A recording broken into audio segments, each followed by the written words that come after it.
Hello, everyone. Thank you once again for joining this webinar series on product management that we brought in partnership with SAP. My name is Vibhor Bansal from NASSCOM, and today we have with us Chandrasekhar KG, who is a country director at SAP Concor.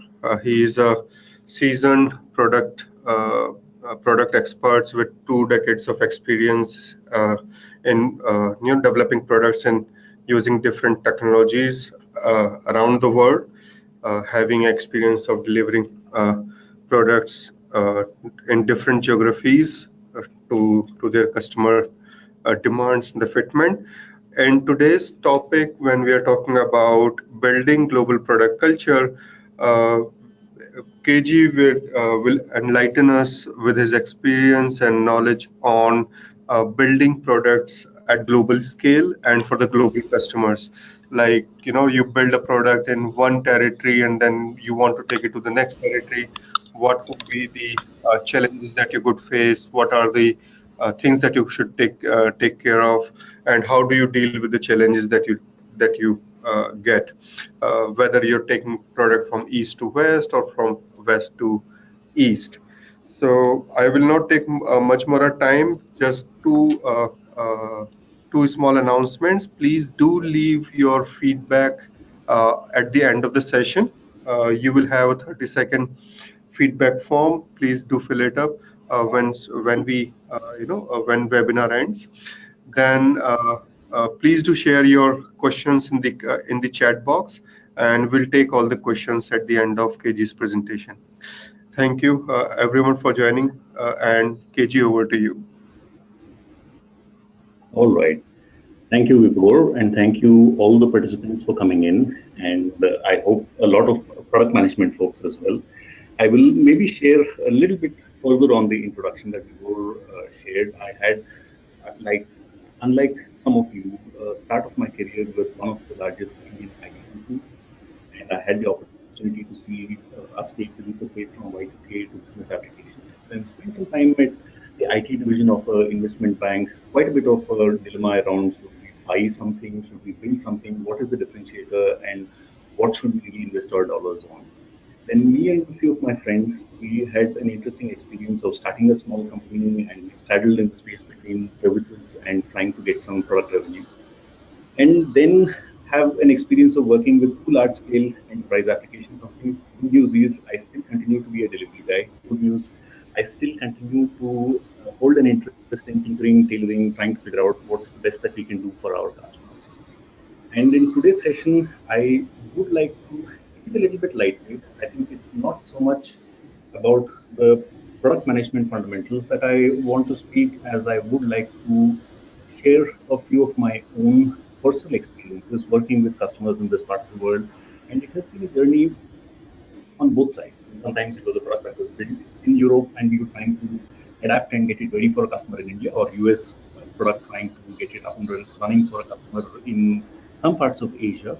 And in a few instances, we have also built software for the Indian market, then had fun in trying to adapt it to the Western culture. And please do feel free to ask me some questions. I will try my best to not name the names of customers or anything confidential. And really, I would like to use this as an opportunity to share some stories. It is not about the piece of functionality that we built that is special, but the hero is for this session, the customers and the culture, and how I have learned what's the best way to possibly run an organization with a much tighter orientation towards the product culture. So with that, let me start at a very high level. I did take a look at some of the past presentations or the webinars that were conducted as well. And this is my own perspective on all the pushes and pulls that we in the world of product management go through on a day-to-day basis. So on one side, we have a sales machinery that wants to get the deals as soon as possible. The other is a marketing where you want to be able to describe or narrate the right stories. And then you have a product development, often the group that possibly has the more complex task of turning dreams into a reality. And of course, being the inheritors of impossible dreams that we weave for them as well. And this is also the reason why we straddle between two pillars, if you will. On one side, the strategic objectives that we want to achieve with our product, the tactical objectives or the operational ones. And these could be various different kind of examples depending on the kind of a piece of software that you are fielding in the market, whether it is getting to a what if scenario and real-time analytics as a strategy and vision, or let's say on a tactical basis, demonetization is here and now. Can I get my piece of software integrated with RuPay or Paytm? And on an operational level, my customers, they're finding using my software a little cumbersome. Can I introduce some kind of an uplift on my service model so that they get free advice, possibly they're better users of the software in the future than what happened in the past? And at the same time, let's face it, we have to play two different persona on how we get judged as a product as well. On one side, the customer who's paying or signing the X on the line. But these days, with the amount of empowerment at each user level, user feedback is pretty critical too. I mean, at the end of the day, if we're not producing something that is of value for the people that use our software all the time, then maybe we are not focusing in the right way. And last but not the least, as much as we love our products, we keep competition out of sight for less than a second. New kind of competitions will line up to try and eat our bread as well. So an interesting set of problems, and the right solution being the product management individuals. And towards the later part of the presentation, I want to lay a few thoughts on what I saw working well in my own experience as well. So the first thing, in order for us to be able to deliver something that is important, we need to have an object that is useful and scarce. And of course, this whole value equation of benefit being, or value being benefit offset from the effort, risk, and price. This as a model has been around for a while, and this is also possibly the starting point of the entire dream of value selling. So let's just take a step back. I mean, first thing, of course, all of these theories work when we are believers in the concepts of capitalism and a free market economy. And I mean, just to lay a very simple example, addressing from the risk, how many of us would carry out transactions on an e-commerce platform if the risk of PCI compliance has not been eliminated from us? If our application provider were not able to guarantee that your credit card information is safe, would you want to buy even if they're offering a discount? Maybe not. So some of these are avenues where if we don't bring down the barrier of being able to do business, we will not be in a position to deliver the right brand of a value. And for example, in another extreme, I know of a company that pays up to 1.5 million US dollars as late payment fee on their corporate credit card program. And this is on an annual basis. Now, if we can offer to solve that problem, I mean, by all means, we should be able to charge maybe 100 or 150 grand from this customer, isn't it? It's at least 10% of the saving. And if this is a government compliance or a regulatory penalty that they're going to face, maybe the value that the customer perceives of our offering is much bigger. And traditionally, benefits we have always tried to articulate by means of, let's say, a productivity gain, increased revenue, cost savings, and so on and so forth. Now, coming to that little picture that I have on the bottom right, it is basically, do we have the ability to get into the shoes of our customer, really get into their persona to identify what are the benefits that are truly important for them, what are the risks that they perceive as the biggest roadblocks that get into the way of adopting this piece of software, and what is truly the effort that is required or involved in getting them up and running with what we offer. I mean, is the onboarding time like 2 years and the return on investment maybe 50K? Most customers may not like it. So this is definitely something that is pertinent. And going further, there is this model that was created by Professor Noriako Kano. This was proposed in the year 1984 and has been used pretty effectively by a bunch of Japanese producers of cars and electronic gadgets and so on and so forth. So the precursor to what we see in the internet era. But the good news is the model still is very, very valid and viable. And the model very simply says, for every product that you're building, there are 3 different kinds of requirements that we have. One is the requirements that a customer has expressed, which means they clearly know I need this. There are a set of requirements that the customer basically expects. It is implicit. They don't think it is worth having to mention. And for example, if in today's world, we say, dear customer, we offer to you the possibility that you log into our application. I mean, come on, seriously. Is that even a feature that we're talking about? This is something that is a basic requirement that always must exist. But despite the expressed features and the implicit features being available, customers are always looking for something that makes it attractive, something that is a wow factor that holds them interested as well. And the good news about this model that I like really much is it factors in the time dimension as well. That in today's reality, a customer may be really happy if they have integrated analytics. But if your competition is building or investing on what if scenario analysis and possibly sharing of dashboards and even social media integration thrown in, what we offer today as an attractive requirement or a surprise or a positive surprise may not hold the water for way too long. So this whole equation of what are the product functions that we have, what is the kind of a service that we offer, what is the kind of a user experience that we offer, this is a constantly evolving kind of an equation. And if we can lay our eyes absolutely right on the customer segment that we are targeting and the product segment that we are targeting, I believe we have a much longer roadmap for each one of our solutions.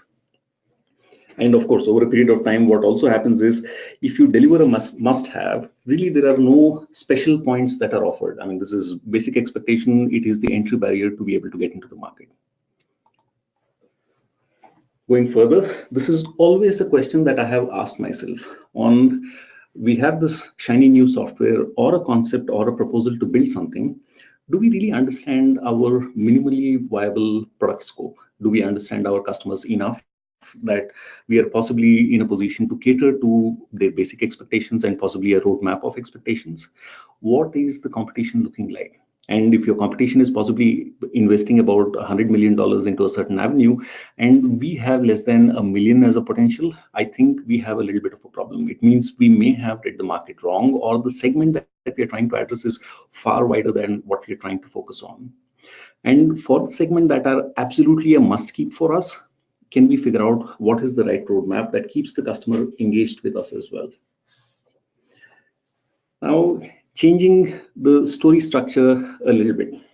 So I don't know how many of you are from a Hindi speaking background, but this is a real life story. None of it is made up. So one of the product offerings that we were building, our salesperson, he made a pitch on the ROI, what are the value drivers of the product, and so on and so forth. And the customer turned around, handed a calculator into the hands of our salesperson and says, आप चक्रवृद्धि ब्याज लगा के बता सकते हैं इसमें कितना पैसों का सेविंग होगा? So translated into English, can you apply the power of compounded interest and let me know what is the ROI that I'm going to get by investing on your product?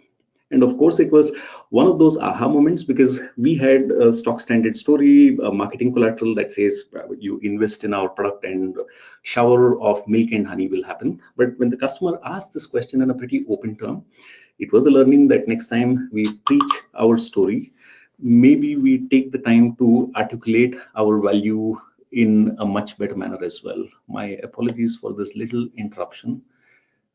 My screen sharing is paused. Let me come back and start sharing again. Yeah. And the second, of course, there are some value characteristics that can be a door opener. But if you want your customer to have some sort of a stickiness, and here, let's face it, we have a huge innate advantage being in the software industry, that unlike an automobile that has been shipped, where at the most what you can do is upgrade the way the fuel is burnt or possibly upgrade your in-car entertainment system, with software, we get much better runway or much better ability for our customers to experience something new as a part of the process.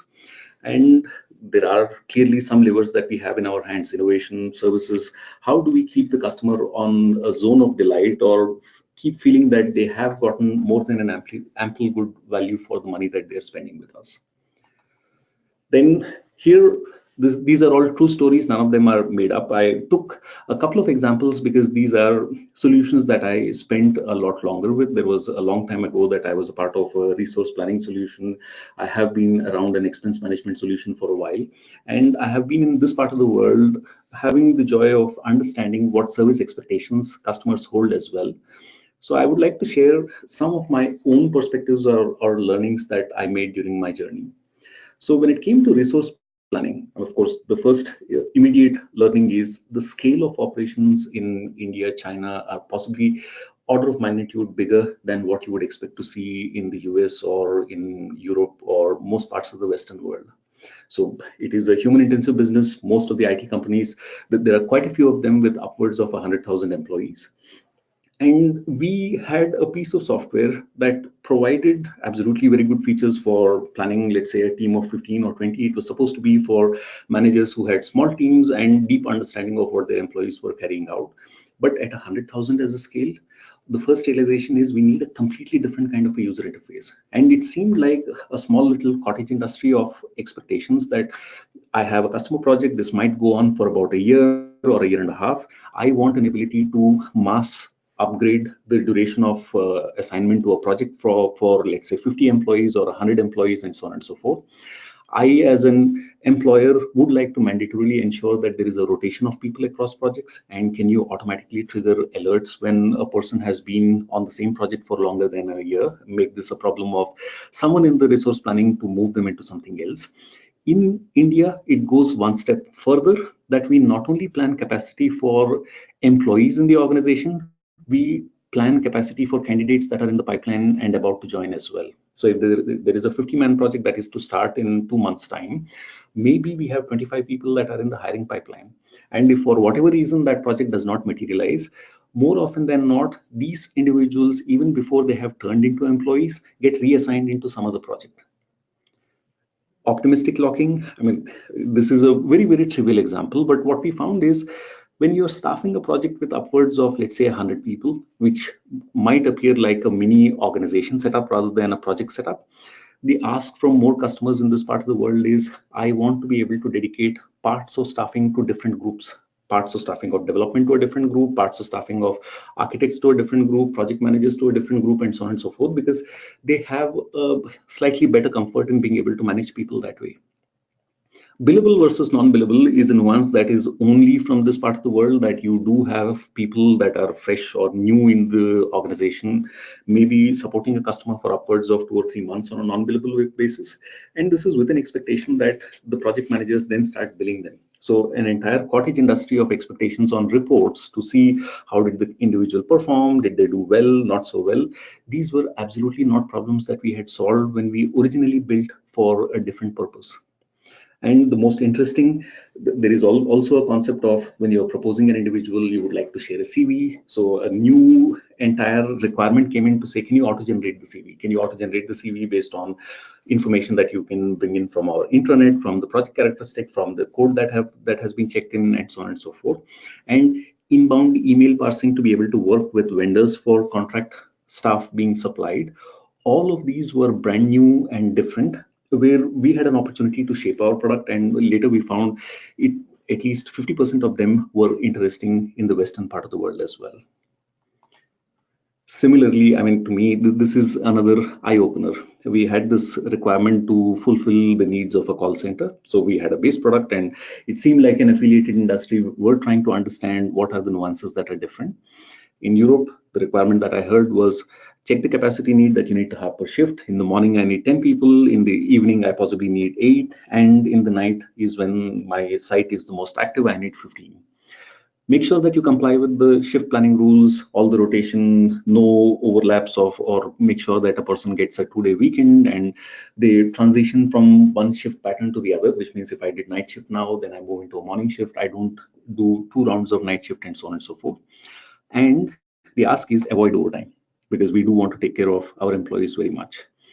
In India, roughly the same needs with a small variation to say overtime is okay. Once in a while, we can position this as an incentive mechanism as well, but we do not want to lose business. And what we heard from Japan, that was completely different, which is all of the said characteristics stay. But you know what, as a tech company, we have chosen to set ourselves up in a university city. And I frequently get voluntary job asks from individuals here to say between 6 and 10 in the night, I can spend 2 hours at your place, or between 8 and 6 in the morning, I can spend 4 hours. So these are flexi offers that potential individuals that can fulfill your call center seat have made.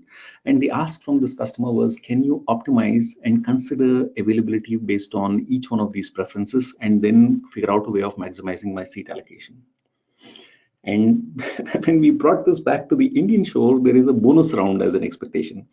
Not only do I want you to fulfill my call center seats, but can you plan my cab pickups as well? Optimize routes such that I incur the least cost in bringing them on. So clearly, it was an eye opener on where we had possibly a higher degree of potential success in the market, where we may have a greater degree of challenge. And this kind of market research, unless you're willing to spend some time in the weeds working with the individual customers, is hard to get. No matter what happens, the original product was built for a different market, and trying to get the same degree of education into a central think tank is not easy, not always easy. A few other interesting variations once again. Most of Asia, we believe in verify first, make sure that the documentation is in order, and then trust later. This is a question that I very frequently pose to some of the customers that come into our office as well, on what is the approach that you want to adopt. Do you trust first and allow people to continue with their business and then validate on a sampler basis, or do you need your rules to be in there first? And I have now gotten used to more customers than otherwise telling me, we would love to trust our employees, but you know what? I have a bunch of bosses that I need to answer to. I would rather be safe than sorry. And this is what gets us into these corner cases, like you want to plan people. The expectation is if an individual is working on 3 projects at the same time, he or she gets approval from 3 individual project managers before approaching their own management chain and validating that he or she can be on a break. Same thing with stationery or business travel. It can be once in a while a tear-inducing kind of a frustration, just looking at the series of rules that you have to comply with. And for me, a real eye-opener was this little question on cash advance, forex gain and loss. So imagine a scenario where, as a traveler, you're going someplace, you have obtained about $100 worth of cash advance from your organization. On that day, dollar was at 60 rupees, and subsequently dollar rose all the way up to 69. Now, notionally, for the money that you are left with, you have made a profit. And there are some financial controllers that I've spoken with who would like to have an extension to really iron out those differences. The same expectation or the same ask has never come from any other part of the world, because in a lot of ways it's a bit like this value of money is not considered very high, or possibly they would like to consider it as a rounding error. But sometimes the argument that I've heard from controllers is it is not about saving the money, it is about the principle that if I have given something someone and I owe something to that person, I would like to have a pretty clean understanding of how the transactions are happening, and only the rightful sum of money has been paid back to an employee. So when you look at the market nuances, I'm pretty certain someone who built this functionality sitting in the US or Europe may always be wondering, I mean, is this something that I should take? I mean, is this really something that is my MVP, or how do I end up being successful in this part of the world? Now, one part of the story is, of course, your features, and that is much easier to talk about, because as consumers, we can get pretty good at mapping it into what we expect and what we don't like. But one critical element that I have seen more often than not kind of underestimated is the power of complementing the product with the right degree of service. And in here, I by no means want to preach that if your service is top class, everything is picture perfect and so on and so forth. I believe customers have a fairly clear understanding, if it has been articulated to them in the right manner, on what should they pay for and what can they expect, and how are we constantly evolving to make sure that the degree of service that they win is much nicer. And I've seen one of the previous webinars talk about this vision from Amazon that they want to be the world's best or most customer-centric organization. If you have the budget to be able to do that, by all means, that would not be a bad idea to take.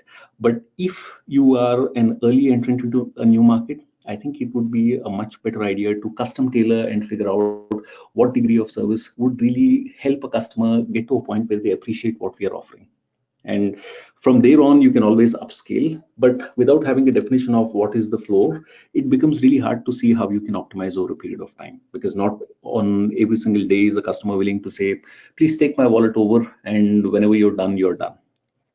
And then uh, some other clear expectations that if you are onboarding or implementing or getting a customer started on a piece of software, there ought to be a clear plan, a clear set of expectations from the customer in the form of what data we want from them, what kind of decision making we want from them, and how we can guide them by means of some best practices. Because clearly this is a place where a customer should be in a position to say, I'm working with the experts, I need something in return, and this expertise is what I value, and this is the value add that I'm getting on account of working with professionals.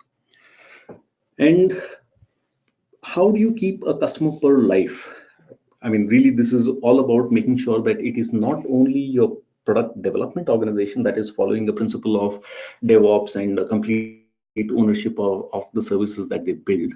It has to percolate into how the customer is approached when they ask questions about integration, about, let's say, expert advice, or possibly day-to-day support as well. And on top, if the product management can work with these customers to form user groups or define roadmap and validate, I think this is the place where the power of investment that we make in the customers is something that we end up being able to harness. And one thing that I have seen, and this is more so with software that is otherwise appealing to finance users, and in my past life, I worked with a budget formulation as a solution, and resource management as a solution. One of the things that we perhaps underestimated was the power of IT in some of these organizations. Excuse me, I think I will need to restart my share again.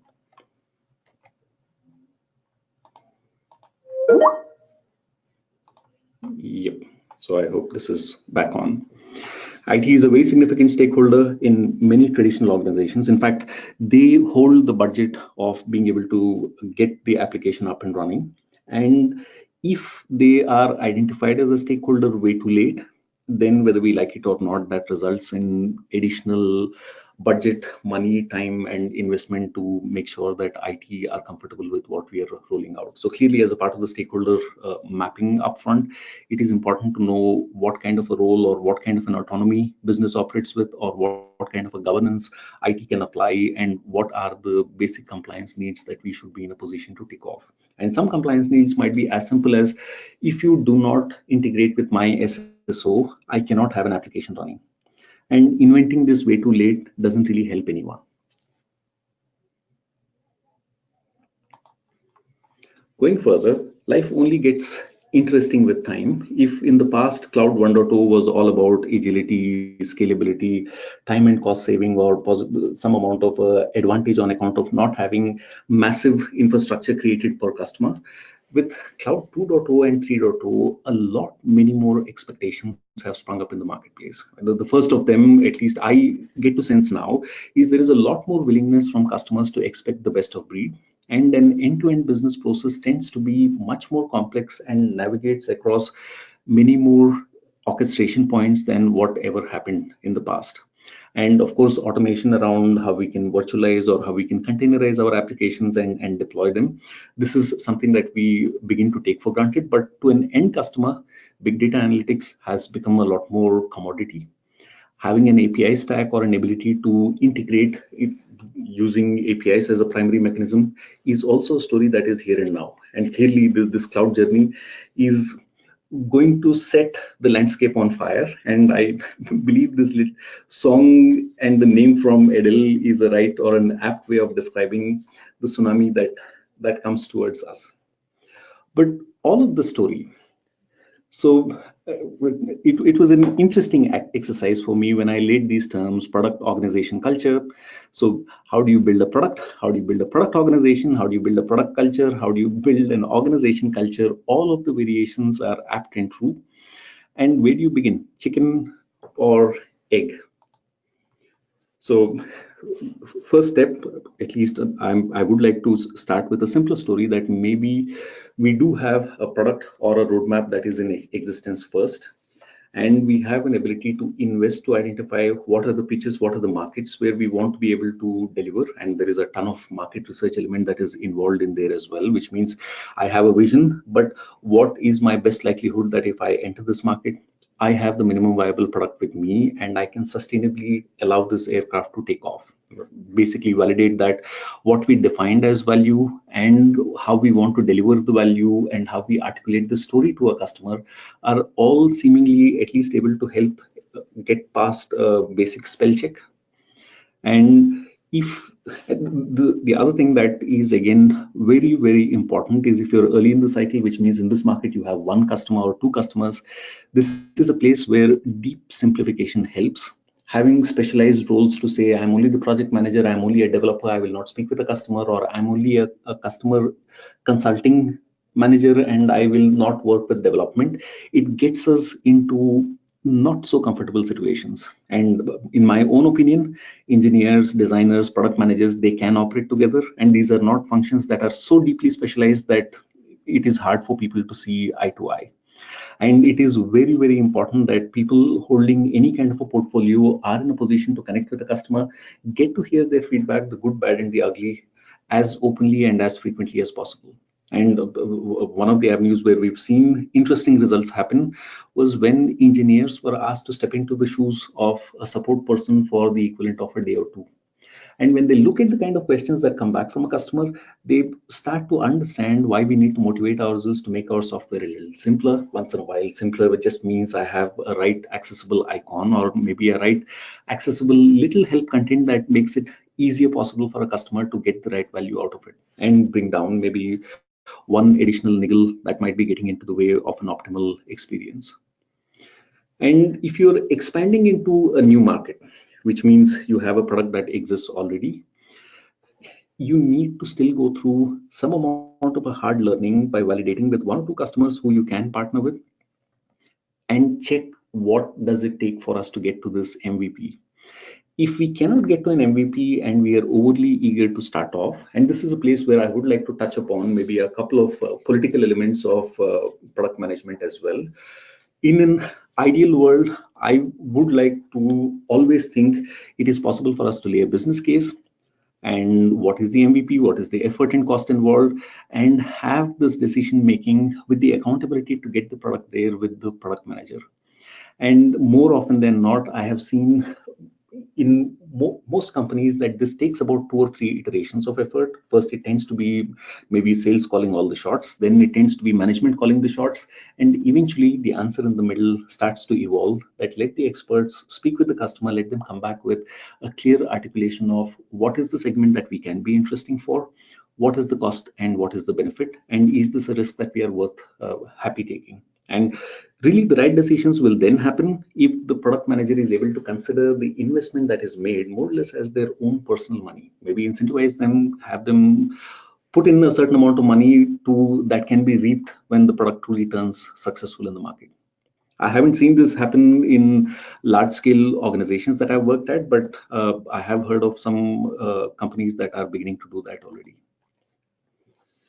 So from my side, the way I would like to summarize my learnings is every market is unique, every product is unique, and we need to have the right orientation, depth of understanding of our customers to figure out how can we tweak what we have, take the path of least resistance, get it to a point where it is interesting for a subsegment of customers, and do we have a roadmap that we can deliver constant delight? Because sometimes looking for that picture perfect software that everybody will stand in a line to buy may take way too long. Having something out in the market is better than having a late entry and possibly a lack of an ability to be seen as a thought leader and turning into an also ran. And it is never just the features of the product that will make it, or never just the roadmap that will make it. For example, if I have a Hello World program today and I describe that here is the path to eradicating world hunger in the next 500 years, I don't think there is going to be enough excitement that this generates. So it is a balance between what are the features that we enter the market with, how do we describe our story, what is the roadmap that we are willing to invest on, and how do we believe that will add in the right layers of value that our customers can expect of us. what is the right degree of a service? And in some places, can I compensate for the lack of a feature by means of a certain service? Can I compensate for the lack of a service variation by means of a feature? And what is the brand of a user experience that we want to be able to deliver? These are constantly the right interesting things for a product manager to debate over, kind of identify what is the best path to take, and hold himself or herself accountable to making sure that we have the business case up and running. And business cases, don't get me wrong, this is not a document that is cast in stone and cannot be changed. The expectation when you're in the early run of a product is you have constantly an ability to update the business case document, incremental gains, incremental value that is delivered, incremental opportunities that we are able to address, and so on and so forth. And my advice, fine tune your offering first before going whole hog into the depth in one space. I mean, at the start of any product adventure, it is good to work with generalists. It is good to work with people with a T profile. It is good to have the right diversity. Once you've cracked the formula, that is when you really accelerate by specializing in certain avenues that can give a subsegment of your customers extreme delight. And if those customers are the ones with the highest degree of money spending potential, I think we are making ourselves a pretty good case as well. My apologies, some time around the 3 or 4 minute mark, I think I was stuck on the service slide, and I moved further to two more slides, one on the product organization culture and the business case and key takeaways. Vibhor, are you able to see my slide as it stands now, or do I just Yes, travel KJ, I still see your service slide. still on the service slide? Yeah, I think it is key takeaway slide now. Okay, It is so Nikhil.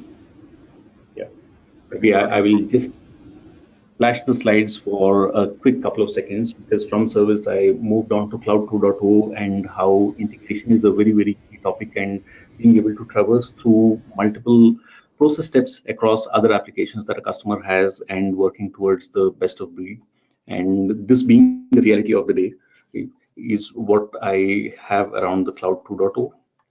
And my sincere apologies, you guys missed my chicken and the egg. I'm glad they make their debut late than never.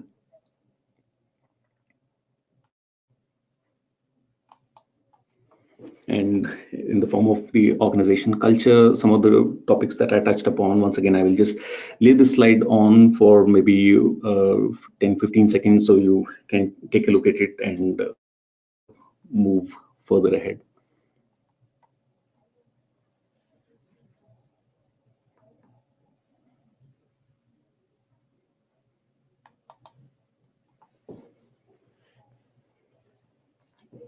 This is the view around the business case, the cost and the benefit. Ideally speaking, the owner of the business case or the person who's accountable to drive the outcomes on the business case, if we as product management practitioners don't raise our arms up, I, I, I think we are missing a few elements of being able to control how our software is morphed or brought to the market. And this is, in the end, my key takeaway slide.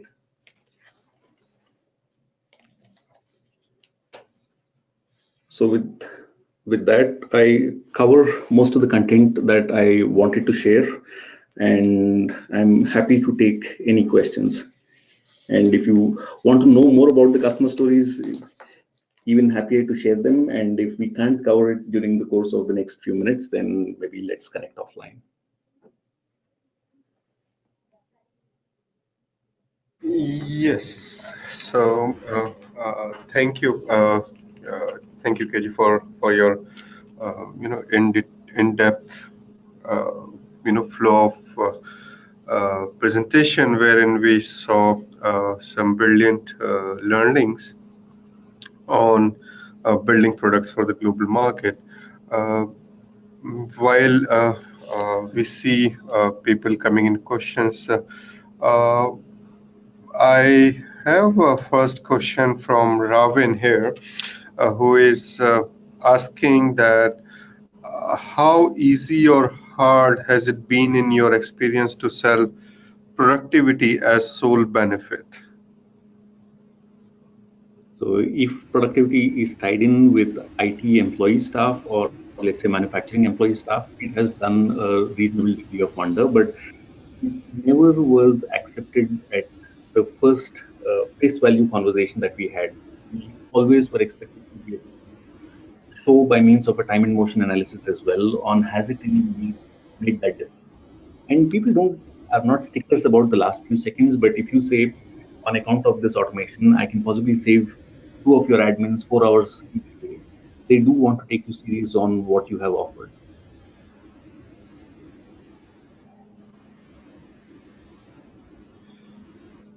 Yeah. So I hope that answers Ravin's question. But going to the next one, Rohit. Uh,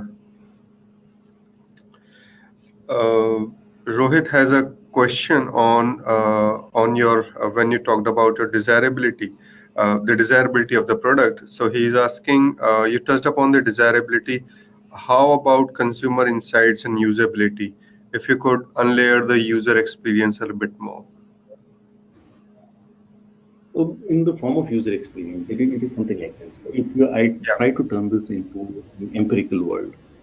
So in the beginning, there was a concept of a BW system which had an offline load, and maybe one full day later or 1 week later, depending on your ETL schedule, you could draw a report. And that report itself was considered a big innovation because it laid a light on our KPIs, where we are, what we have to do. Then subsequently, it turned into online or instant analytics.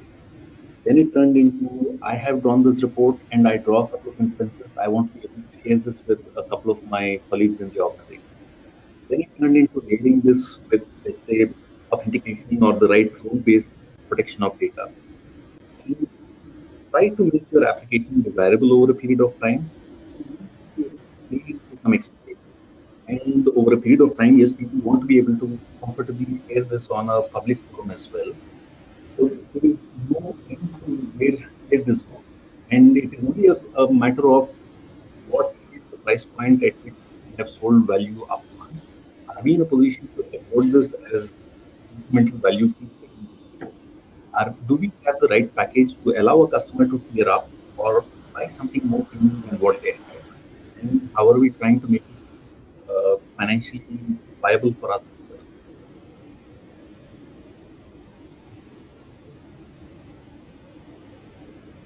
So that is how I would like to take a look at the desirability. And there will always come a point in time when it feels like maybe this dimension I have exhausted all the good people that I can get. Maybe there is another dimension or another level that I should start.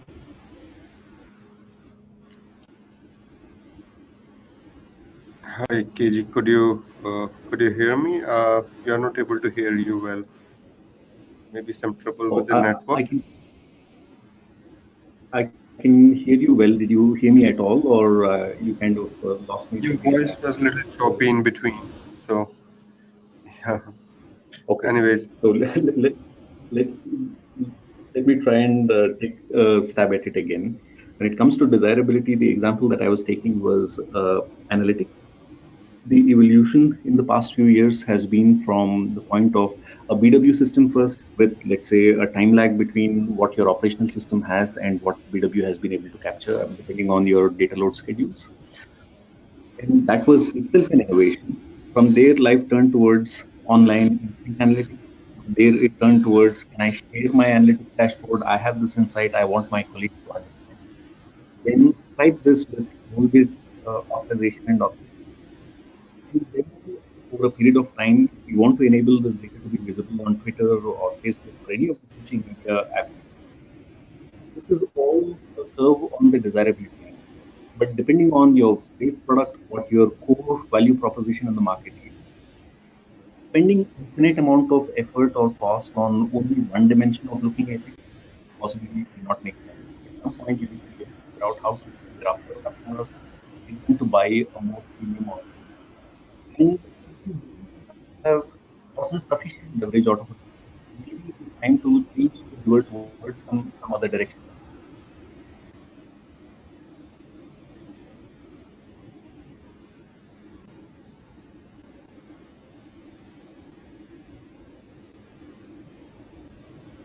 So, Hello, KG. Yep. Could you, could you hear us? yes, I can hear you.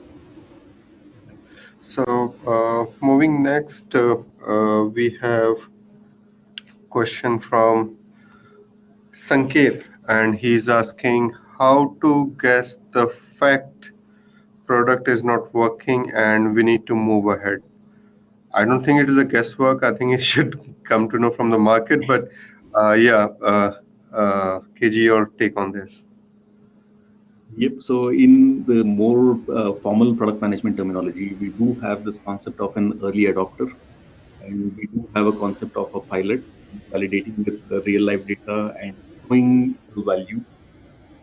I have always seen the best results come when we approach this with greater transparency, make sure that we take the time to go through the first one or two customer iterations. And sometimes, not sometimes, all the time, I believe team is building. If we have been able to go through that journey and we are very comfortable, I think the market gives us our answer already.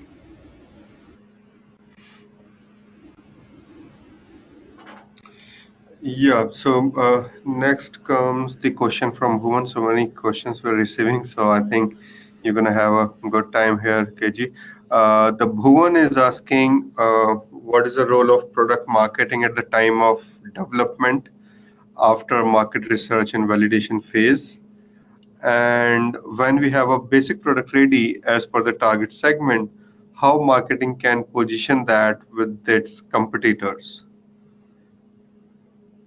All right, thanks, Bhuvan. So there are two elements to marketing, and while most of us get carried away by the more flamboyant variety of marketing, that is what we get to experience via the advertising companies, there is a function called market data research as well.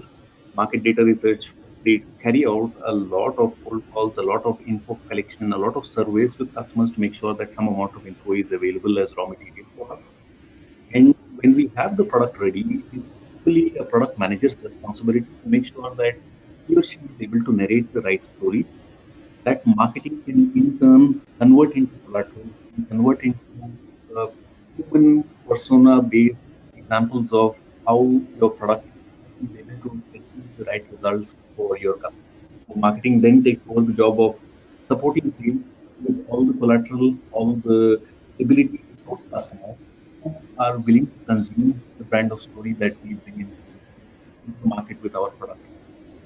And thus, while product managers play a pivotal role in getting everything together, there is definitely a two-way relationship with marketing in making sure that the right decision.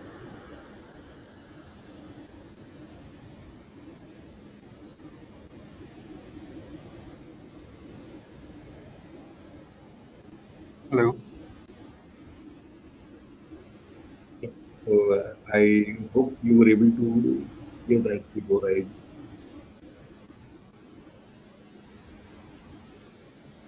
Yeah, I actually your voice is breaking a lot, so that is why not much,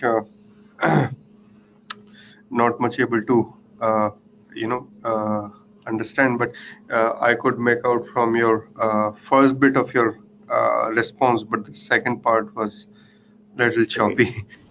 Yeah. And So you want me to try it again? um, yeah, if you could brief on the second part, please. So the first part was with marketing, the back office version of marketing around market data research. That is a very, very important function that collects a lot of info by means of surveys, by means of validation with your potential customer segment. That is what becomes a raw material for the product management community to consume and start formulating a roadmap idea. But once we have the product ready, and sometimes let's face it, a new feature in a product might also be built purely because of an innovation that the product development guys have brought in and it was never described as a part of the story either. In both those cases, we from the product management fraternity, we should help marketing try to turn this into a story that an average customer is able to understand pretty well. And then marketing takes the job of turning this into material that can help support the sales initiatives, get the right customers flowing in, make sure that the right buzz gets created out of it, and increase our likelihood of winning the customer.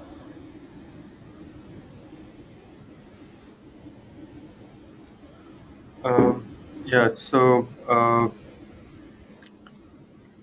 next question that I'm getting from Faizullah Sheikh, and he is asking about.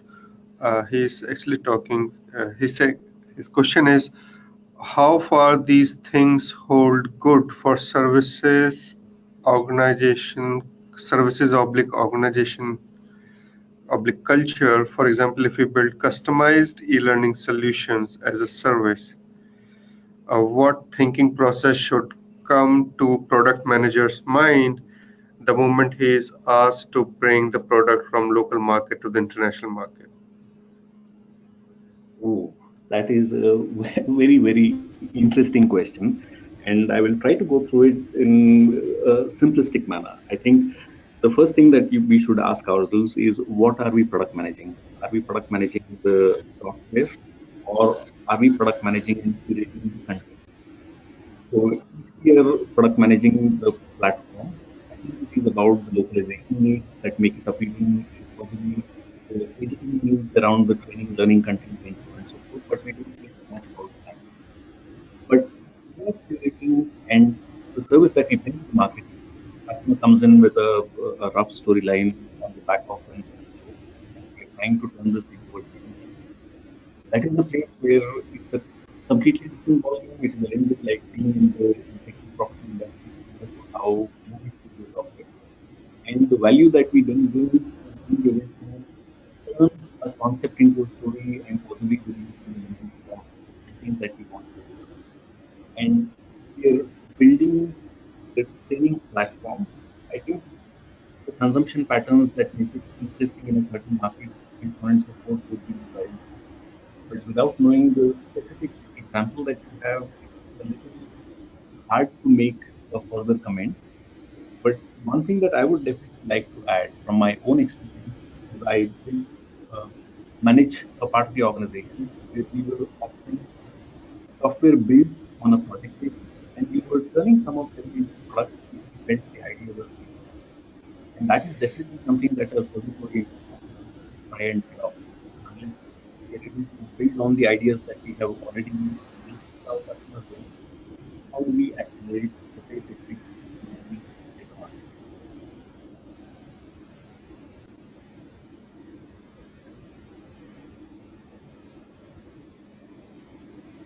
Sorry, KG, we are losing you. Um, I think it is a bad network day for you. Somehow it doesn't seem to be the perfect example of a nice day. Is it any better now?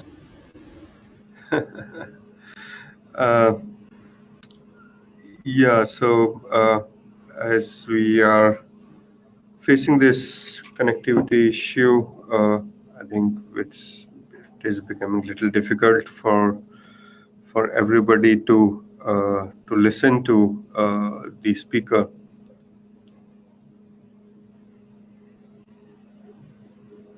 KG, could you hear us?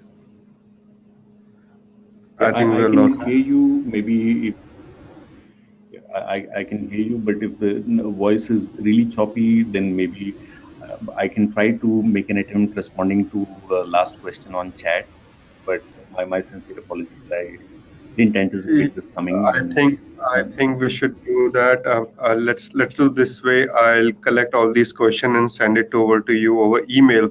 Maybe you could draft a response and share with us, which we could put it on the blog and would share with all the participants. I'm sorry, folks. In interest of time and the situation that we're seeing, we have to cut it down. And KG, thank you very much for your patience to bear with us. And KG, thank you very much to take out time and sparing your knowledge with us. We will take this Q&A offline in some other mode. Thank you. Thank you. Thank Thank you, you. everyone. Please do leave your feedback to us.